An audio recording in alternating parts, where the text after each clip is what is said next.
Fala pessoal, tudo jóia? Agora a gente vai falar aqui do XPLG, que é um fundo que eu acho muito interessante, é um dos maiores players de galpões logísticos, né?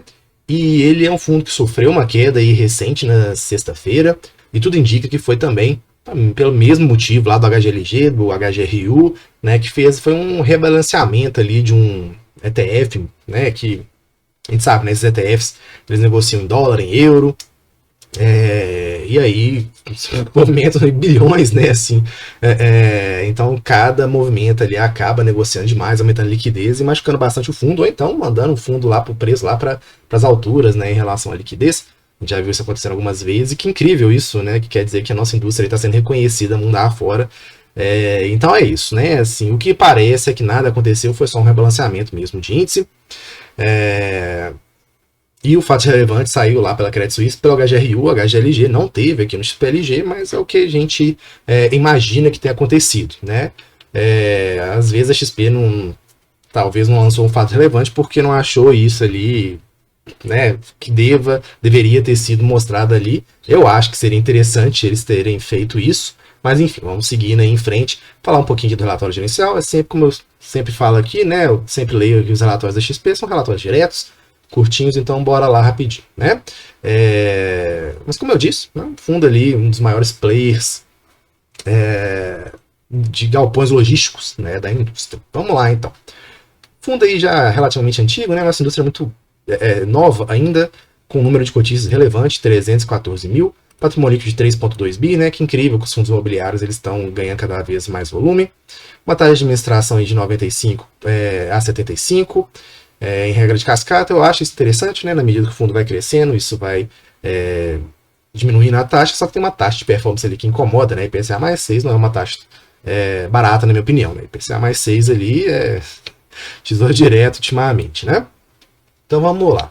No mês de novembro de 2023, aumentei demais aí, mas acho que assim já dá para vocês lerem, né?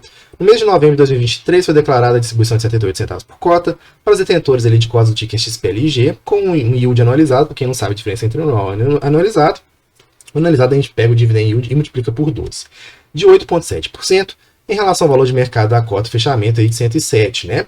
Por cota na época disso. Lembrando que teve essa queda aí sexta-feira, né? Os pagamentos serão realizados no dia 14 de 12, que foi agora semana passada, né? A gestora e o administrador buscam, observada a legislação aplicável, adotar uma estratégia de uniformização e distribuição de rendimentos em consonância com o fluxo de caixa no semestre. Eu gosto bastante disso, como eu sempre falo aqui para vocês, né? De um fluxo ali mais linear de dividendos. Em 27 de novembro, o fundo divulgou a superação de condições precedentes para o início da vigência. Inclusive, ele soltou alguns fatos relevantes, né, em relação a algumas movimentações novas. Nova alocação com atacadão no complexo lá de Ribeirão Preto, em substituição à alocação do dia, com a BL ali de 21 mil metros quadrados, com 40 anos de vigência. Com isso, o fundo aumenta a diversificação do seu rol de locatários, por conseguinte a qualidade e a resiliência do portfólio. Isso que é legal, né? Esses fundos maiores, eles têm vários inquilinos, vários, né, locatários, né, vários imóveis. Então isso é muito interessante, que muito provavelmente uma pessoa física não conseguiria, né, ter um galpão logístico. E olha que isso aqui não representa, né, quase nada ali do fundo, né, 20 mil metros quadrados. Para esse fundo não é muita coisa. Mas uma pessoa física seria, né, uma coisa ali muito impressionante, né?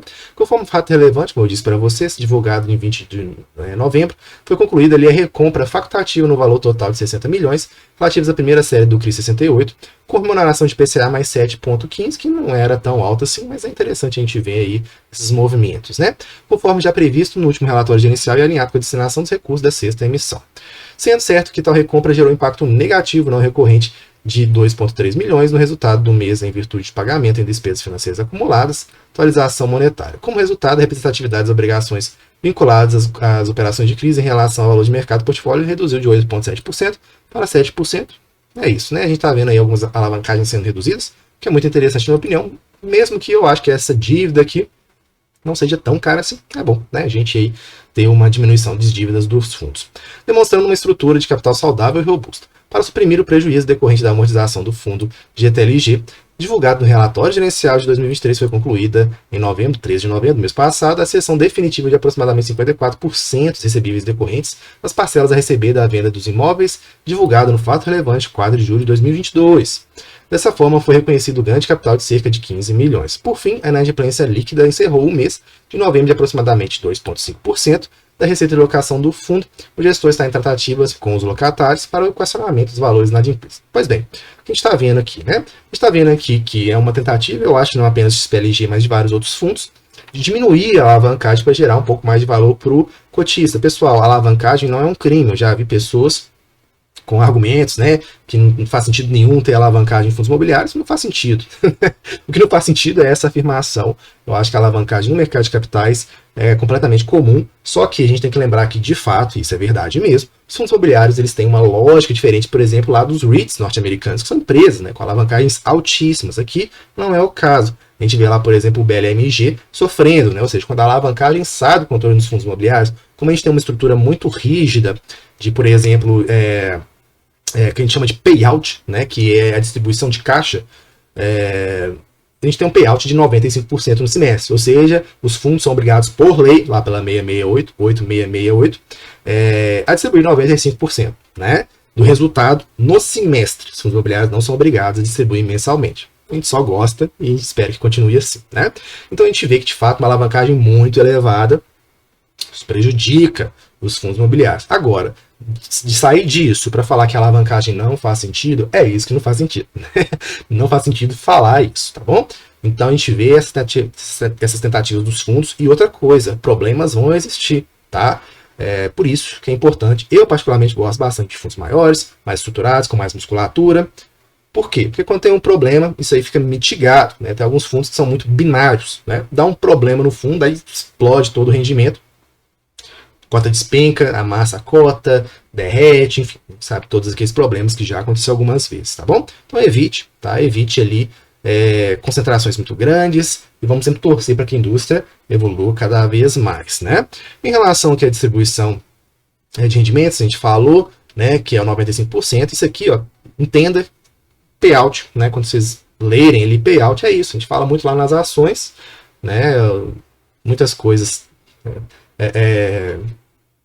são, inclusive, né, compartilhadas, alguns termos entre ações, fundos imobiliários, né, são ativos geradores de fluxo de caixa, né? Por isso que a gente gosta.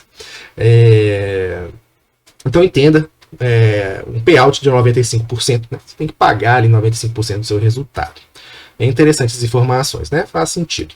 Em relação ao DRE, né, com uma mini demonstração aqui bem simples que os fundos trazem, o importante é você ver o resultado caixa e também você ver ali em relação também às despesas, né? Os fundos aqui da XP, eles têm as mesmas nomenclaturas de despesas, que é legal, caso você tenha algum fundo, ou goste de algum fundo, ou queira estudar algum fundo, você entender aqui e você olhar as despesas, né? Como é que estão ficando essas despesas aqui imobiliárias em relação à geração de fluxo de caixa. E é muito interessante também você ver o quanto que é importante a gente bater na tecla em relação a despesas aqui de administração. A gestão tem que sempre ser remunerada, eu sempre falei disso aqui, né? Mas tem que ter ali um meio termo, tem que encontrar ali um meio termo, né? Um caminho ali para agradar os dois lados. Por quê? Porque isso prejudica demais a rentabilidade do cotista no longo prazo, né? E aqui a gente vê, né, despesas operacionais relacionadas propriamente ao fundo, né, como administração, assessoria técnica, imobiliária, contábil.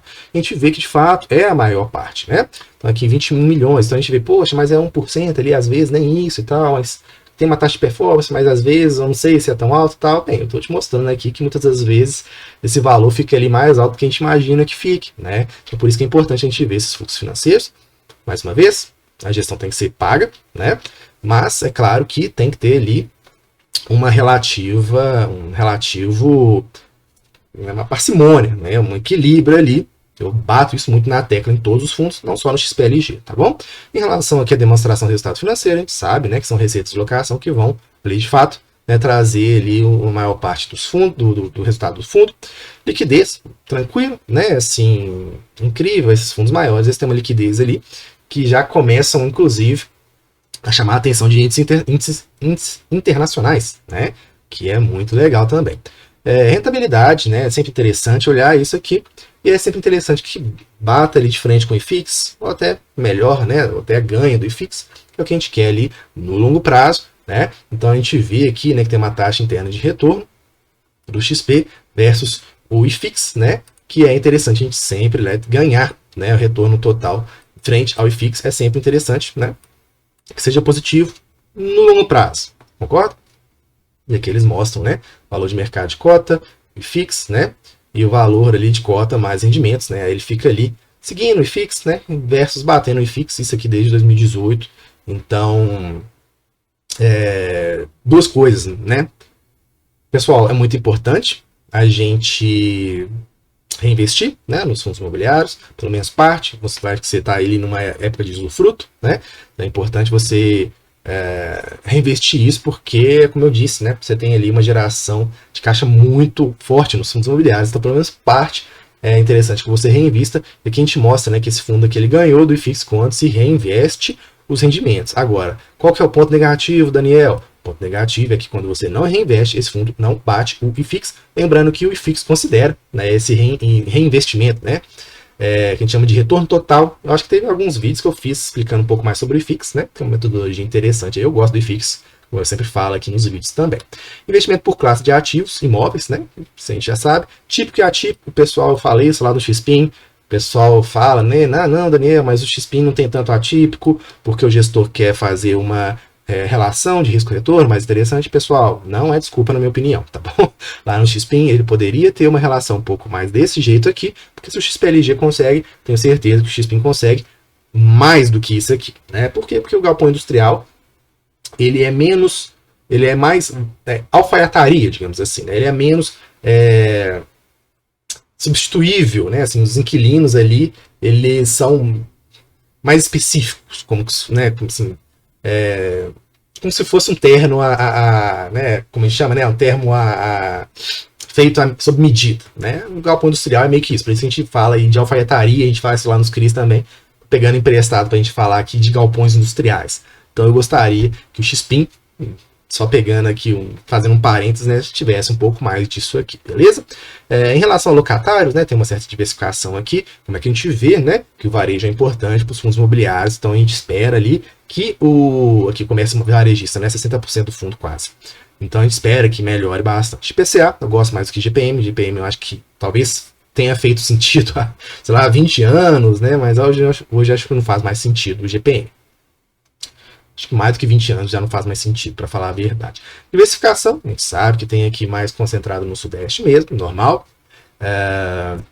E que eles já mostram um pouco mais dos ativos, né? A gente vê que as áreas construídas de 180 mil metros quadrados, 180 metros quadrados, 120 metros quadrados.